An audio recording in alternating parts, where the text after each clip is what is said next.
Salut à vous, petits et gros tentacules. Bienvenue dans cette vidéo consacrée à Célestopol 1922, où je vais essayer de paradoter parce que du coup, le jeu était bien mis en avant. Enfin voilà, normalement, vous savez de quoi il en retourne. Pour ceux qui débarquent quand même, Célestopol, c'est une uchronie. Tu prends du steampunk sur la Lune avec du folklore russe, pas mal de factions et trucs politiques, pas mal de PNJ aussi bien développés et puis important pour l'histoire. C'est tiré de bouquins, ça se sent. Il y a des persos qui ont de l'épaisseur et puis de la signification. Et puis la Lune et ses mystères, parce qu'il y a quand même quelques petits mystères qui planent. Et voilà. Pour l'instant, en français, on a surtout le livre de base et la campagne. C'est de ça dont on va parler. Et puis voilà. Les points forts, bon, on va être clair tout de suite, il y en a deux. Il y a un immense point fort. Donc, c'est pas pour rien qu'il a gagné le prix Rollis de l'univers, mais qu'il a aussi gagné le prix de l'Uchronie chez ActuSF. Alors, à chaque fois, en fait, c'est des trucs qui mettent vachement en avant son côté l'univers, il est bien fait. Et c'est carrément son point fort. C'est le jeu de l'année quand on pense au jeu agro-univers. On ne va pas tourner autour du pot, point.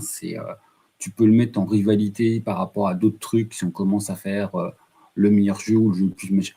Mais si tu es vraiment sur le côté quel jeu cette année nous a proposé un gros univers, tu sais, quand on tacle les univers à 300 pages difficiles à digérer, c'est Célestopol. Bon, déjà, on est plus sur les 200 pages. Quand tu vires les règles, les scénars, tout ça, on approche les 200 pages.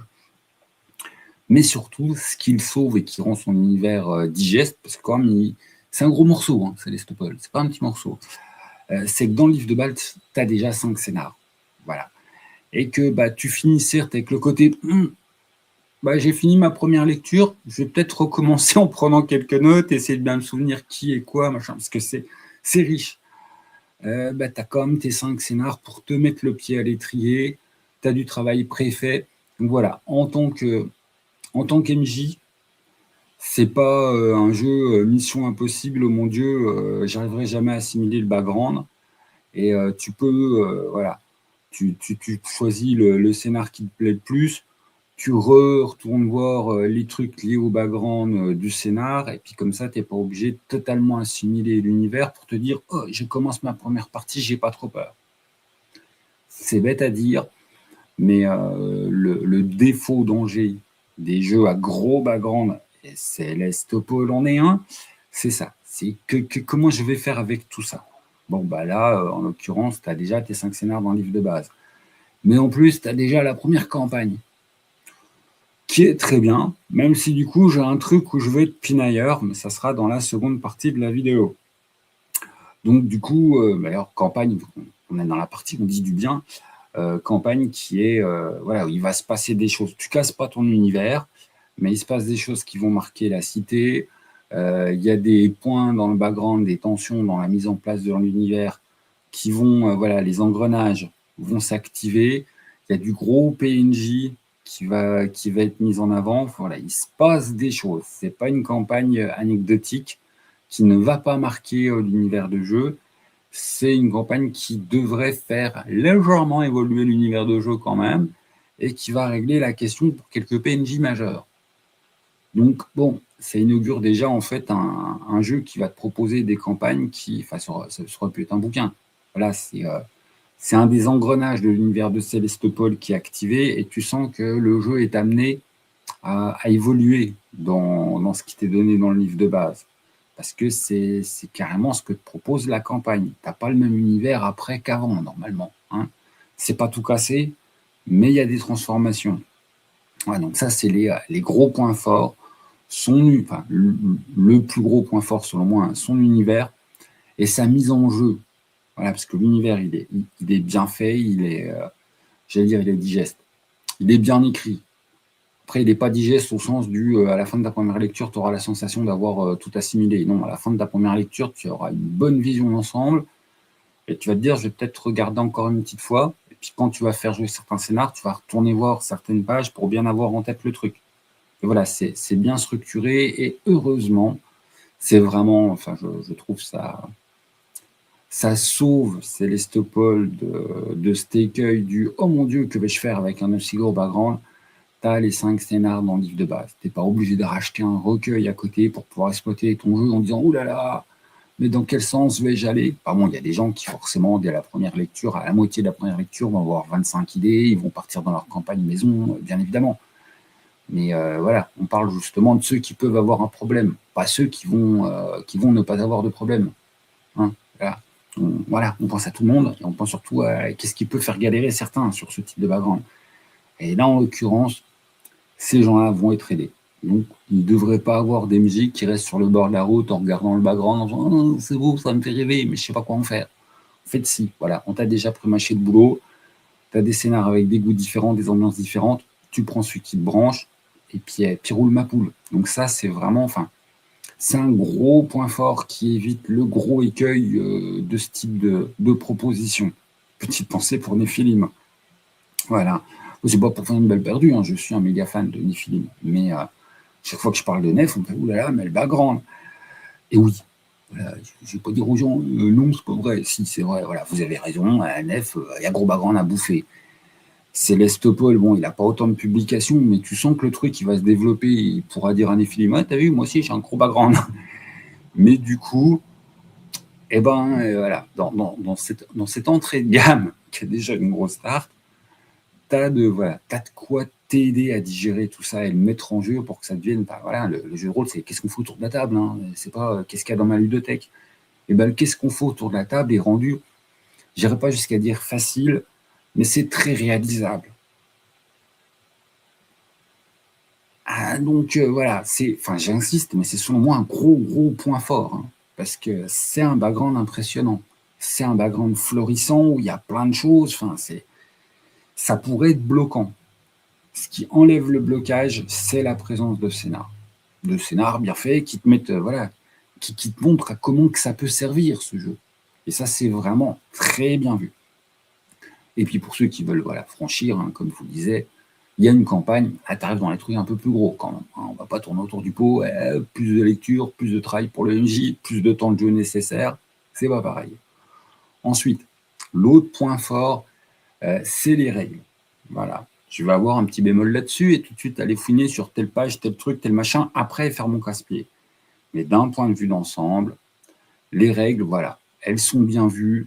Il y a quelques points qu'on va retourner voir tout de suite qui sont même très bien vus, que certains vont peut-être pas aimer, mais que personnellement, j'ai trouvé ça, c'était vraiment très bien. Quand même un truc classique, hein, t'as des caracs, même ça s'appelle pas du tout des caracs, hein, mais bon, c'est des fonctions de caracs. T'as des compétences, il y a des caracs, oulalalala, et puis tu vas lancer des dés. Donc là-dessus, on est sur du classique. Là, on commence un tout petit peu à sortir du classique, même si c'est loin d'être une nouveauté. Célestopol s'inscrit dans ces jeux où le MJ a autre chose à foutre que lancer des dés. Voilà, donc les dés, c'est un truc pour les joueurs. Le MJ, il a autre chose à faire. C'est pas une mauvaise chose, même si du coup, pour un début de partie, le temps d'assimilation des règles, on est quand même sur quelque chose où il y a plus pour le... Comment dire, en début de partie, si tu compares à une début de partie de Donjons et Dragons niveau 1, les joueurs ont plus de règles à porter. On va me dire, oh là là, mais c'est pas vrai, c'est pas plus compliqué que DD. Non, c'est pas plus compliqué que DD, très clairement, quand tu commences à être sur des persos de DD qui ont grappé du niveau. Mais si tu prends des trucs de base en début de séance, je suis désolé, il y a plus de règles à mobiliser, il y a plus de jauge, il y a plus de possibilités à Célestopol, il y a plus de trucs à mettre dans la tête de tes joueurs. Sur le moyen terme, la complexité de DD, bien évidemment, avec l'augmentation des niveaux, des machins, des trucs, la liste de sorts, devient plus, ça devient plus lourd à gérer. Mais de base, en début de parcours des personnages, il y a plus dans Célestopol. L'avantage aussi, c'est que dans Célestopol, on va pas avoir on n'a pas une augmentation.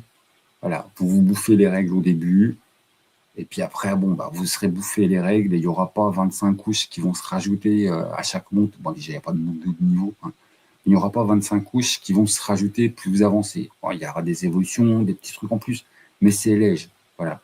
Le gros du travail d'apprentissage des règles, il est au début, mais après, vous êtes tranquille. Vous n'avez pas une montée en complexité. Vous avez un petit niveau de complexité au début. Ce n'est pas des règles simplistes. Mais voilà, c'est pas la mer à boire, on a déjà vu plus compliqué, voilà, dans plein de jeux. D'ailleurs, par rapport à ce qui est aussi intéressant, est-ce que je vais vous le mettre tout de suite? Non, avant de vous mettre le PDF sur les points très précis que je veux montrer, un des trucs qui est, bon, vos personnages peuvent mourir, hein, c'est comme dans n'importe quel jeu. Tu prends un immeuble qui s'effondre sur le coin de ta gueule, c'est foutu. Si vous faites une sortie dans l'espace comme ça à poil, c'est foutu. Mais un des gros enjeux, on va revenir dessus après, de la perte de personnage, bah, ça va être ces traumas. Vous pouvez perdre votre personnage parce qu'il en a plus rien à foutre de l'aventure. Parce qu'il veut aller fonder une petite famille, parce qu'il a perdu sa fibre aventureuse. Et c'est bête, mais je trouve ça très bien. En fait, ils font un gros truc. Il y a un gros travail sur le concept d'être mis hors récit. Aussi bien quand tu es évanoui, quand tu es pris par une blessure, que de manière définitive, parce que tu en as trop vu, trop fait, t'es trop traumatisé. Et l'air de rien, ça rattache, enfin, ne serait-ce dans la terminologie, mais aussi dans les mécaniques mises en place, ça rattache bien le côté, vous êtes les joueurs incarnent des personnages d'un récit, et on construit le gros récit ensemble. Donc Céleste-Paul n'est pas un jeu à narration partagée, mais pas quand même très très loin. On sent il y a de l'inspiration sur la narration partagée, et il y a de la bonne inspiration sur la narration partagée. Et il y a des outils pour ça. Et c'est exactement là où on va aller montrer là tout de suite le PDF. Voilà, on est sur la partie du bouquin qui va parler des attributs, que je vous arrête tout de suite. C'est parce que tu as l'habitude que c'est des attributs dans un jeu de rôle. En fait, c'est des jauges. Et ça va être des jauges qui, pour la plupart, vont être de la narration partagée ou des aides au scénar. Voilà. T'en as 4. 2 qui sont sur le côté, j'allais dire physique, c'est faux, c'est pas physique. Mais 2 qui sont plus ésotériques, 2 qui sont moins ésotériques. Entre gens, ça va être votre réserve de points, ça va entre 0 et 4, hein, ça va pas très haut, et puis bon, quand vous en dépensez, ça diminue jusqu'à nouveau scénar. Mais l'entre-gens, ça va être « Oh, bah en fait, je connais machin ». Voilà. C'est pas plus compliqué que ça. « Oh, je fais intervenir un PNJ qui a un pote ». C'est tout ce qui va symboliser le fait que vous avez des contacts et un poids sur votre société. Vous n'êtes pas un personnage qui est dans une ville qu'il ne connaît pas. Et au lieu d'avoir une liste, pas possible, de contacts, PNJ, machin, truc, bidule, vous avez entre gens. Bah, vous avez le droit d'avoir des contacts et puis voilà, vous allez vous faire des PNJ de contact par le déroulement du scénario, machin. Mais pour symboliser tout ce côté, vous ne connaissez pas que les gens qui vont rentrer dans un scénar, tu as cette réserve qui va faire que, ah bah en fait, je connais tel ou tel PNJ. Je peux imaginer un petit PNJ qui m'aide pour la scène. Et ça, c'est ta réserve d'entre-gens. La réserve de fortune joue sur l'ambivalence de fortune. C'est à la fois la chance et le pognon. Bon, ta réserve de pognon, je pense que tu auras compris. Hein, plus tu as l'attribut fortune élevé, plus tu vas pouvoir dire « Ah, je flambe bon. ». Puis tu vas pouvoir emprunter plus facilement. Mais c'est aussi des dépenses qui vont te permettre, au lieu de lancer tes 2 déduites de la mécanique des jeux à la base, tu en lances qu'un, mais l'autre, tu considères qu'il a fait 8. Ce qui est bien, ce qui est très très bien. Voilà. Donc là, on a à la fois une mécanique qui va te permettre de faire un petit peu de narration partagée avec l'entre-gens pour simuler tout le côté je suis inscrit dans un univers et je suis dans ma ville, donc ouais, je connais des gens. Sans arriver sur un système lourd qui va donner un peu de créativité aux joueurs, bien. Et puis un petit système qui fait le combo, le pognon et la chance. Bien. Voilà. Et même chose pour les 2 prochains attributs. Le rêve. Attention, le rêve, c'est puissant. Tu as trouvé qu'entre gens, ça permettait des choses, tu n'es pas prêt au rêve. Et puis la vision. On va commencer par la vision parce que c'est plus simple. La vision, c'est un concept qu'on a déjà dans d'autres jeux. C'est tout simplement, enfin, ils le mettent, hein, émule la mémoire du personnage, sa capacité à percevoir par-delà les apparences. Bon, en gros, il y a une embrouille que vos joueurs n'y arrivent pas du tout. C'est le bon moment de se dire, tiens, je vais dépenser un point de vision, et puis on va bien me mettre un indice en avant où le MJ va me dire, vous avez mal interprété, vous, en tant que joueur, tel indice. Voilà. Ah, il y a ce lien que vous êtes passé dessus, mais voilà, toi, en tant que joueur, tu n'as pas compris, mais ton personnage, il se dit, ah non, toi, ton personnage, il a un petit côté Sherlock Holmes, et lui, il a perçu le truc. Voilà, ça va être les points, en fait, qui vont aider à l'enquête.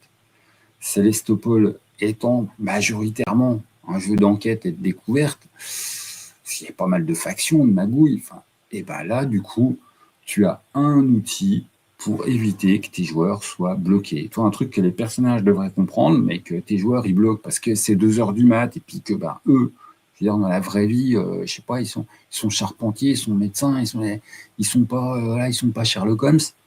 Grâce à cette jauge, tu vas pouvoir débloquer les scénarios enquête qui coincent. Et ça, c'est bien. Voilà. Et on finit par rêve, qui est, voilà, selon moi, le truc où, perso, Célestopol intègre les outils de la narration partagée intelligente. Rêve, en fait, la réalité est légèrement confusée, poreuse et un petit peu vaporeuse dans Célestopol. Et ça va être ta réserve où tu vas pouvoir modifier des trucs. Tu fais de la narration partagée, hein, ni plus ni moins. Voilà. Voilà. Ils le disent clairement. De ce fait, un protagoniste est en mesure d'altérer temporairement la réalité en imaginant un élément qui n'existe pas de prime abord. Bon, alors après, on te explique le dé de chance qui fait en fait la même chose que, que le dé de fortune, mais en moins bien, qui permet d'altérer des petites choses, qui est plus facilement accessible. L'attribut rêve va permettre, et là c'est le gros truc, va pouvoir des changements importants. Voilà, c'est très clair, tu crames des points de rêve, tu vas pouvoir changer quelque chose qui a déjà été posé, quelque chose de lourd pour le scénario. C'est tellement puissant qu'on te l'explique quand même bien à toi joueur, hein, il faut l'accord du narrateur. Et c'est même rétroactif. Vous pouvez revenir sur des éléments déjà posés. Alors là, perso, en tant que narrateur, c'est clair, c'est tout ce qui touche la cohérence, il n'y a pas moyen. L'élément, il a déjà été posé, il est posé. Par contre, on peut modifier un élément posé en disant « Ah oui, mais on ne savait pas ça par rapport à tel élément. » Mais ça, c'est mes limites. Moi, j'aime déjà bien la narration partagée. Le jeu va au-delà. Hein. Le jeu, c'est écrit noir sur blanc. Voilà. On peut revenir sur des éléments déjà posés. Perso, c'est ma limite ou en narration partagée, je dis non.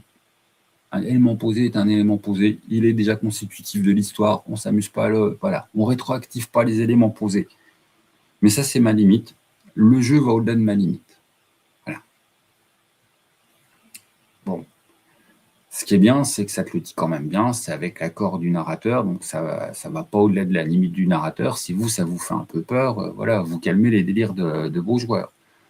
Mais c'est la petite réserve, hein, parce que ça va de 0 à 4 points. Hein. Normalement, la moyenne des joueurs qui essaient déjà de mettre des points dedans, ils auront 2, 3 grand max. Donc du coup, ça va pas te torpiller tes parties toutes les 5 minutes avec un joueur qui dit « Ah, je joue rêve ». Mais s'ils ont bien compris la puissance de cet attribut, dans tous les scénarios, il y en a quand même un ou deux qui devraient te dire là, c'est le moment où moi je vais dépenser un point rêve, et puis hop, ça, on va l'utiliser comme ça. Ou là, je vais modifier les choses comme ça. Donc voilà, c'est très bien. Pour moi, c'est un gros point positif. Je sais que pour certains, ils vont peut-être avoir un peu peur, ils vont être un peu plus frileux. Je vous rassure, les règles sont claires. Si ça commence à te déranger, toi, en tant qu'MJ, tu as parfaitement le droit de dire non, en expliquant non. Moi, là, ça me met trop de bazar dans ma partie. Ensuite, il y a 2 jauges, la classique. Jauge de destin. Bon, quand on fait de certains résultats au dé, elle se remplit. Quand elle est toute remplie, tu peux faire des trucs spéciaux qui sont bien. Les 6 utilités de la jauge de destin. Réalisé avec un test avec 3D8. Je vous rappelle que normalement, c'est 2D8. Donc, quand tu fais 3D8, ça fait un plus gros numéro. Il faut faire un gros numéro. Gagner l'initiative lors d'un combat. Bon, c'est pareil, je pense. L'intérêt, il est tout de suite. Hein. Trouver l'ensemble des indices. Pour un jeu d'enquête, l'intérêt, il est tout de suite. Éviter une blessure. On n'est pas d'ADD. Hein. Quand tu te prends des blessures, c'est très pas bon pour toi. Donc, ça, c'est très fort. Sortir de l'inconscience. Ça peut paraître moins fort, mais en fait, quand vous êtes inconscient, vous êtes hors jeu. Donc, vous avez une petite mécanique qui fait que tu te réveilles tout seul sans que tu aies besoin de quelqu'un. Ils viennent j'allais dire te prolicher. Enfin, voilà, qu'on vienne te soigner et obtenir un triomphe. Bon, une mécanique du jeu, mais en clair, hein, t'es pas loin de la réussite critique, youpi, machin, t'es content. Bon, ensuite, on est jauge classique. Hein. Et une fois que tu as fait ton méga truc bien, ta jauge râle bien à 0. Voilà. La jauge de destin, contrairement à son nom, c'est la petite jauge à intérêt mineur dans les 2 jauges. Plus facile à utiliser, les joueurs auront moins peur de taper dedans, avec des pouvoirs beaucoup plus limités. On arrive à la jauge de spleen, le truc génial pour Célestopol. C'est simple. En termes de « je peux faire des trucs, j'ai du pouvoir », la jauge de spleen, elle est super puissante. Mais elle, disons que quand elle est toute remplie, c'est la merde. Alors tu peux, en fait, choper justement des super effets dans le jeu, mais tu vas te remplir ta jauge de spleen. Quand elle est toute remplie, bon, tu te prends une blessure narrative, ça ne s'appelle pas exactement comme ça, c'est une séquelle dramatique, puis après, il va falloir la jouer, parce que elles ne sont pas chiffrées. C'est des trucs que tu dois intégrer dans ton roleplay. Quand tu en as 2, ton personnage est hors jeu, quasi définitivement. Là, il peut partir en voyage, il peut revenir 5 ans après, mais vu que c'est un jeu où il se passe des trucs narrativement dans le temps, que ça s'appelle 1922, qu'on a une première campagne où il y a déjà une transformation du monde, tu vas avoir une deuxième campagne, une troisième campagne, et que l'univers avait évolué. Donc du coup, il va revenir après 3 campagnes, et voilà. Donc en fait, le personnage, il est hors jeu. Donc c'est la grosse carotte qui fait que tes joueurs vont avoir envie d'aller taper dedans, parce qu'il y a des gros effets puissants. Mais que d'un autre côté, voilà, de séquelles dramatiques, ton personnage, il est poubelle. Il est hors jeu, ça devient un citoyen normal, ça devient un PNJ. Il perd son lien avec le sélénium, en fait, qui lui donne ses pouvoirs spéciaux d'anomalie. Donc, du coup, tu l'as bien dans l'os. Ton perso, ça devient un kidam. Enfin, c'est plus un héros, quoi, point. Ce qui fait que c'est un personnage exceptionnel et que c'est un héros, c'est qu'il est en lien avec certains des mystères de la Lune et qu'il a des pouvoirs chelous. Enfin, qu'il a un pouvoir chelou. Il fait de la télékinésie, télépathie, tu parles aux fantômes, machin, toi, les trucs classiques. Hein. Mais, en fait, quand tu as trop abusé des bienfaits de ta jauge de spleen, tu perds ça et tu deviens, Jean Rocher, Victor von Machin, et puis tu es un PNJ. Voilà. C'est quoi ces pouvoirs? Bon. Lors d'un test de spécialisation en obtenant un échec, une pleine nuit, bon. Si au niveau des dés, tu fais un truc de merde, tu gardes un point de spleen. Pas bon. Après un test de spécialisation pour transformer un échec en réussite, même après l'utilisation d'une anomalie. Bon, en clair, quand tu veux vraiment réussir à Célestopol, tu peux. Voilà. Tu as complètement tout merdé, tu as utilisé tout ce que tu pouvais dans tes ressources de pouvoir et de spécificité. Non, mais en fait, ce test, je veux le réussir. Donc bon, voilà, je le réussis. Mais j'ai un point de spleen. Pas de chance. Avant un test de résistance, voilà, tu as réussi automatiquement. Lorsque vous êtes joueur de jeu de rôle, vous voyez le niveau du truc. Pour pas subir une blessure dramatique, donc très très fort. Hein. Attention, blessure dramatique, c'est pas séquelle dramatique. Blessure dramatique, c'est moins pire qu'une séquelle dramatique. Une séquelle dramatique ne pourra éventuellement s'effacer qu'avec l'accord du MJ et du RP et puis de l'évolution du personnage. Voilà. C'est pas amené à disparaître tout seul. Et enfin, en choisissant de puiser dans tes ressources. Il y a des mécaniques du jeu, en fait, qui font que tu vas gratter du point de spleen. Du point de spleen. Ça ne vous parle pas forcément, parce que je ne sais pas passer une demi-heure à expliquer les mécaniques, mais moi, je trouve ça très fort, et c'est très bien qu'il y ait une grosse carotte pour creuser la tombe de ton perso. Parce que la réserve de spleen, c'est la tombe de ton perso. Voilà.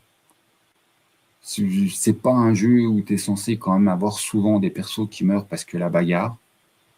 Et donc, en fait, le vrai danger pour vos persos de passer en hors campagne, c'est ça. Bon, même si voilà, tu peux avoir d'autres dangers. Hein, si vous êtes emprisonné parce que vous avez fait n'importe quoi et que vous allez passer 10 ans en prison, c'est un danger aussi pour être hors jeu. Quoi, tu vois.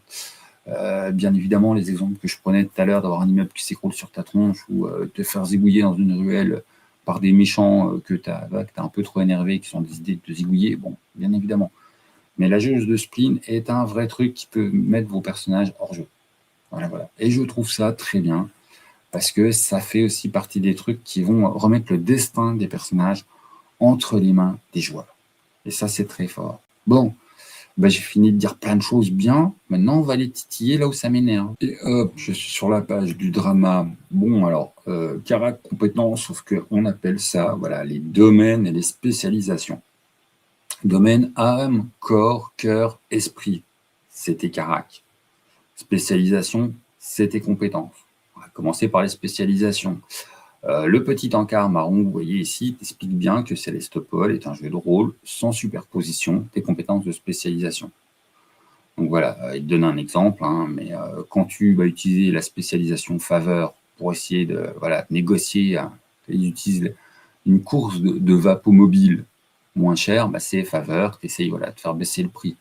Si tu essayes d'intimider la personne, ce n'est pas de la faveur, c'est de la coercition. Parce que là, tu es en train de faire le gros bras. Donc, un exemple pour te dire clairement, les compétences ne se chevauchent pas. Dans l'esprit, je suis absolument d'accord, c'est important de ne pas faire des compétences qui se chevauchent. Vous me voyez venir avec mes grosses... Dans les compétences de cœur, sur lesquelles nous allons revenir tout de suite, parce que je vais un tout petit peu pas être du tout d'accord. Je vais tousser, on se retire, on met la pause. Donc, dans les compétences de cœur, nous avons la traque, qui correspond à l'aptitude de filer un individu ou un groupe avec une dimension liée au déplacement. Pistés, s'orienter sont également couverts par la spécialisation, machin. Bon, c'est de la traque. Mais du coup, on a deux autres compétences qui s'appellent mobilité et effacement. Et en fait, la traque, c'est vraiment juste le pistage. C'est ton rôdeur dans des dés. Et je trouve que traque, c'est un truc qui... tu vas trop avoir l'impression que tu as un truc comme filature. Tu as en plus l'aptitude à filer un individu ou un groupe. C'est-à-dire l'explication de traque, tu as un joueur qui est en train d'en suivre un PNJ au marché pour essayer de voir où c'est qu'il va aller, machin. Il va me dire, j'utilise traque, je suis en pleine filature. Puis j'ai un autre qui va dire, mais non, mais moi j'ai mis des points encore, parce qu'en fait j'ai mobilité et effacement. Effacement, c'est la compétence pour rester caché, rester discret. Mobilité, c'est la compétence de je suis mobile. Alors ça marche aussi pour la conduite et le pilotage, mais c'est les réflexes, la vivacité, c'est la course. Quelqu'un dit je fais course, ça va être mobilité. Le déplacement me semble complètement compris dans mobilité. Et voilà, donc pour un jeu qui dit clairement les compétences sont bien marquées, je trouve qu'il y a une ambivalence en fait dans track à cause du côté filature, et dans le concept de filature, tu as le concept de ne pas se faire voir par les gens que tu suis, une filature en voiture. Est-ce que en vapomobile, est-ce que j'utilise track ou est-ce que je vais utiliser mobilité parce que j'ai conduite et effacement parce que c'est la compétence de camouflage? Enfin voilà, et ça c'est dû au jeu qui... tu as 4 caractères, chaque caractère a chaque compétence, et du coup, je trouve ça un peu litigieux. Chaque MJ fera sa sauce. Du coup, pour moi, track, ça serait vraiment soit pistage, soit espionnage. Soit pour le côté, je suis à une terrasse de café, je suis en train de dégoûter des gens et je veux pas qu'ils se rendent compte que je les écoute. Moi, du coup, c'est pas vraiment de l'effacement parce que tu n'es pas en train de te cacher. Tu es à la terrasse de café à 2,52 m. Tu te caches pas. Il n'y a pas de truc mobile. Tu n'es pas en train de courir. Tu as ton cul sur une chaise en train de siroter ton thé pour faire style l'air de rien. Toi, ou dans une soirée mondaine, tu essaies de... Enfin, voilà, c'est tout le côté fouinage sans se faire pécho. Ou alors, vraiment, le côté pistage, comme un bête tracker de Donjons et Dragons. Mais dans sa description, track, mais j'ai tellement... je trouve que ça marche complètement sur les plates-bandes de mobilité et effacement. Et ça, à chaque table de jeu, j'invite les MJ à bien poser les choses. Pour moi, dans ma vision du jeu, tel truc, c'est effacement mobilité, tel truc, c'est track. Et que les joueurs en soient bien au courant avant la construction de perso. Pour la simple et bonne raison qu'il y a des joueurs qui peuvent construire leur perso pour se dire après comment ça correspond pas à mes points. Enfin, voilà, je trouve... Là, c'est les petites descriptions. Track, c'est la compétence qui me pose souci dans sa description et dans son champ d'activité. Oui, je pinaille sur des broutilles. Oui, et la partie négative sur Célestopol, ça va être que du pinaillage sur broutilles. Celle qui arrive est un peu plus grosse. Voilà. Les domaines, donc les caracs. Je vais te définir par âme. Bon, âme, tu vas me dire, dans un jeu où il y a des trucs un petit peu mystiques et spirituels, non, je t'arrête tout de suite, c'est les relations humaines. Voilà. Social égale âme. Point barre. Corps, c'est ce qui est physique. Esprit, les sciences, voilà. Les connaissances, les sciences chiffrées, machin, c'est esprit. Vous allez me dire, mais alors cœur, qu'est-ce que c'est? Surtout que j'ai âme qui a déjà fait le social. Alors que cœur, le symbole un petit peu universel du cœur, c'est le social. C'est-à-dire que tu vas sur à peu près n'importe où sur la planète, le cœur, c'est le symbole social. Je suis allé fouiner, bon, j'ai pas fait des recherches de 15 heures, hein. Je suis allé voir dans les symboliques russes, machin. C'est pas différent. Le cœur symbolise pas la perception. Voilà, parce que le cœur, dans Célestopol, c'est le symbole de la perception.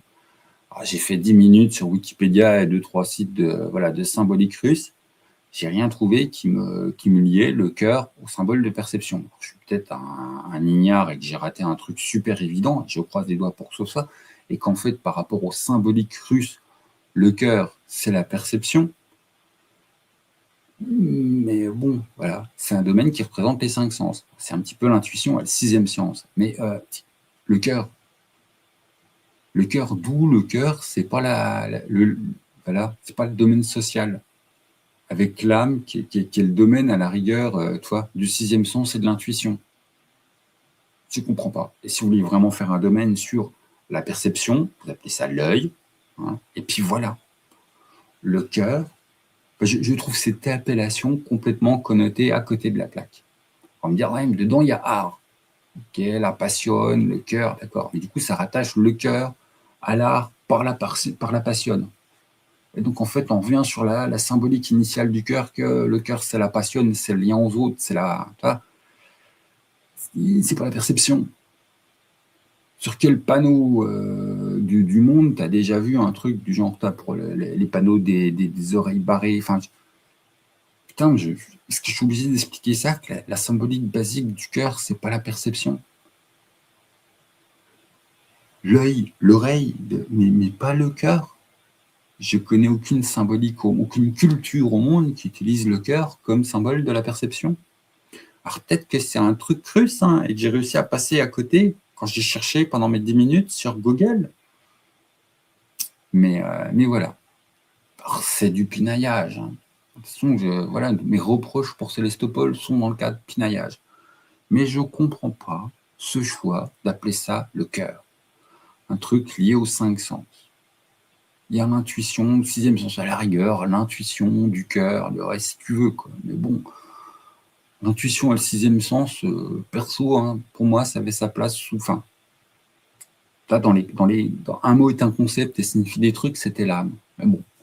Voilà, donc on est sur du broutilloumètre, mais voilà, j'avais quand même des broutilles à dire. Et dernière broutille, la campagne, les braises de Prométhée. Alors attention, ça c'est une couverture qui méga spoil. Ça méga spoil pas tout, c'est pas forcément dans l'ordre d'interprétation que vous avez de l'image, mais je trouve déjà la couve elle spoil beaucoup par rapport aux joueurs, même s'ils vont être vifs dans le bas. Enfin, voilà. C'est très cool pour le musée parce que ça représente des trucs quand tu connais la campagne. Au milieu de la jouée, ça va représenter des trucs. En termes de coût, ça en dit un peu trop avant de commencer. Bon, là, on est sur du pinaillage. Mais l'autre point, le vrai autre point, c'est qu'à Célestopol, le côté folklore russe est très important, très marqué. Tu le sens sur ta Baba Yaga dans le jeu, ta Tchernobyl dans le jeu. Et justement, le dieu du mal, un petit peu du chaos et du bazar, que déjà dans les jeux de base, on dit, voilà, son aura pèse sur Célestopol et ça augure des choses négatives, et n'a pas de part dans cette campagne. Voilà. On va avoir une campagne avec de la révolte, avec du bazar, et en fait, tous les invisibles, c'est-à-dire les êtres surnaturels du folklore russe qu'on a dans le bouquin de base, ils te le disent clairement, hein, quand tu as un passage, on dit voilà, telle faction, comment elle est impliquée, qu'est-ce que ça m'intéresse. Ils regardent ça de loin, c'est des trucs humano-humains, on s'en fout. Et je trouve ça à peine dommage. Voilà, ça aurait été sympa qu'on sente, ne serait-ce pas qu'on ait une petite fin de page avec c'est pas une magouille de Tchernobyl, mais rien que sa présence a influé le chaos et puis ça a mis en branle certains événements, certains engrenages. T'as pas un truc, enfin voilà. J'ai trouvé ça chelou d'avoir tout un pan de l'univers de jeu qui n'est pas activé dans la campagne. Alors peut-être que c'est parce qu'après on va avoir une autre campagne qui va être vraiment plus axée sur le mystique, puis qui se sont dit, voilà, on va essayer de montrer des goûts différents de comment le jeu, quelles sensations il peut avoir, qu'est-ce qu'on peut en faire. Mais ça m'a fait quand même très bizarre que sur la première campagne officielle du jeu, l'un des pans majeurs du jeu ne soit pas utilisé. Voilà. Et je serai joueur, enfin, voilà, en tant que personne qui a lu le truc, je suis arrivé à la fin, je me suis dit, c'est quand même dommage que ce ne soit pas utilisé. Je serai joueur, je serai à fond dans justement tout ce qui tourne autour des créatures mythologiques. Et je finirai la campagne avec... j'ai pas eu une de mes promesses du jeu. Alors attention, la campagne est bien écrite, il se passe des tas de trucs, je la trouve très bien. Je suis vraiment allé en train de chercher la petite bête, le chiant. Alors qu'en plus, c'est un truc qui aurait pu être simple. Ne serait-ce que le côté l'aura de Tchernobog plane sur la ville, et puis ça aide à nourrir le chaos qui émerge. Ferait passer crème. Même un truc que Tchernobog fait involontairement, tout simplement parce que voilà, il est le dieu du mal et du chaos et qui est les ténèbres. Mais en fait, non. Le truc officiel qu'on a, c'est les invisibles se tiennent loin de ça. Est-ce que moi, j'ai raté un sous-entendu à un moment? Est-ce que parce que je l'ai lu qu'une fois, mais voilà, ça m'a fait quand même bizarre. J'en ai discuté avec d'autres personnes qui ont eu la même sensation, donc ça m'a rassuré. Je me suis dit, c'est pas que moi, en tant que fan de trucs fantastiques. Voilà, ça a fait bizarre à quelques personnes de dire, en plus, on n'a rien de mal à dire sur la campagne. Elle est bien faite, il y a des vrais événements, voilà, elle va impliquer les joueurs dans des trucs importants. Il y a de l'évolution de l'univers sans que ça soit je casse tout mon jeu. Donc c'est très bien pour une première campagne. Mais pourquoi il n'y a pas de fantastique? Pourquoi il n'y a pas de folklore russe plus que ça, Je veux dire, à part, ils voient ce qui se passe et se disent, on va pas aller se mêler de tout ça, démerdez-vous les humains. Je trouve ça un poil dommage. Est-ce que on va avoir un supplément après qui va dire, mais non, en fait, voilà, il y avait de l'influence de Tchernobog, parce que je trouve que c'est le truc, mais voilà, c'est une galerie, c'est un tunnel, c'est une autoroute, quoi. Peut-être que justement, ils se sont dit, non, le coup de Tchernobog influence sur tout ça, c'est tellement une autoroute qu'on va surprendre les joueurs, on va mettre autre chose. Enfin voilà, je sais pas, j'ai pas compris ce choix de faire une immense campagne, super bien faite, machin, et de ne pas intégrer un des éléments, un des piliers du jeu. J'ai pas compris. Voilà. Alors la campagne reste très bien, voilà, si vous aimez jouer en campagne et que vous êtes titillé par Célestopol, n'allez pas vous arrêter pour ça. Mais moi, ça m'a fait bizarre. Voilà. Peut-être que je serai surpris par la prochaine. Peut-être que justement, ils se sont dit, on montre un truc que les gens n'allaient pas s'y attendre par rapport à Célestopol. Parce que à la lecture du livre de base, il y a des choses qui sont un petit peu pointillées, mais c'est pas là que t'attends en fait. Et du coup, on est pris par surprise. C'est peut-être un choix complètement volontaire d'Entremonde de se dire, voilà, hop, on va venir là où on ne nous attend pas. Mais du coup, moi, je les attendais sur le folklore, et du coup, j'ai bien, la campagne m'a fait plaisir à lire. Elle me ferait sûrement plaisir, elle m'aurait sûrement fait plaisir à découvrir en tant que joueur. Mais du coup, on me crée des attentes par rapport à mon livre de base que du coup, non. Mes attentes ne sont pas... Donc, du coup, je reste sur ma faim, je joue une campagne avec du mystique, avec du folklore. Voilà. Je pense qu'elle arrivera à un moment ou un autre. Célestopol est un succès critique. Il me semble qu'il se vend bien, c'est pas un bide. Donc bon, du coup, on aura d'autres choses, ça va faire plaisir. Et quand on voit la qualité qu'il y a eu sur Night, Entremonde, on peut faire confiance. Il y a du suivi de gamme, il y a de la volonté, il n'y a aucun souci. Mais j'avoue, j'ai fait partie des gens un peu déstabilisés par la proposition de cette campagne qui laisse de côté tout un pan de l'univers, qui est un pan qui, je pense, n'intéresse pas que moi. Qui, je pense, intéresse une bonne, pas majorité, ça doit être une bonne proportion des joueurs quand même du Célestopol qui sont intrigués par le côté folklore, mystique, et qu'est-ce qui est en jeu là-dedans. Et nous, on reste sur notre fin. Voilà. Sinon, rien à dire. La campagne est une réussite, c'est bien fait, c'est bien écrit, ça implique bien les joueurs. Comme je vous l'ai dit, au moins, c'est pas une campagne où tout va se passer dans l'ombre. Ça aurait pu être un bon choix aussi. De gros trucs qui se passent, mais dans l'ombre, et qu'officiellement, officiellement, il ne s'est rien passé. Et en fait, il n'y a eu que des engrenages secrets. Là, officiellement, il va se passer des trucs. Là, officiellement, ça va être officiel. Ils vont en entendre parler sur Terre. Voilà. Donc bon. Voilà, ce sera mes retours sur Célestopol, beaucoup de bien à en dire, mais quelques petits trucs quand même où je vais titiller, aller faire mon casse-pied, voilà. Bon, bah, si, de toute façon, si vous êtes un gros amateur, enfin, si vous êtes un amateur de jeux à grand background, gros background bien construit, c'est voilà, c'est le jeu à univers de cette année. Et effectivement, si vous avez peur de franchir le pas, parce que, mais mon Dieu, c'est quand même un, voilà, il y a justement un gros background, il y a beaucoup à manger. Oui, il y a beaucoup à manger, mais on t'aide. Tu as une campagne qui est déjà faite, tu as plein de scénars dans le livre de base. Donc voilà, tu ne seras pas dénudé en tant qu'MJ à dire que faire face à un tel truc. On te prend par la main, tu as déjà des propositions. Donc l'écueil du seul face à son background est évité.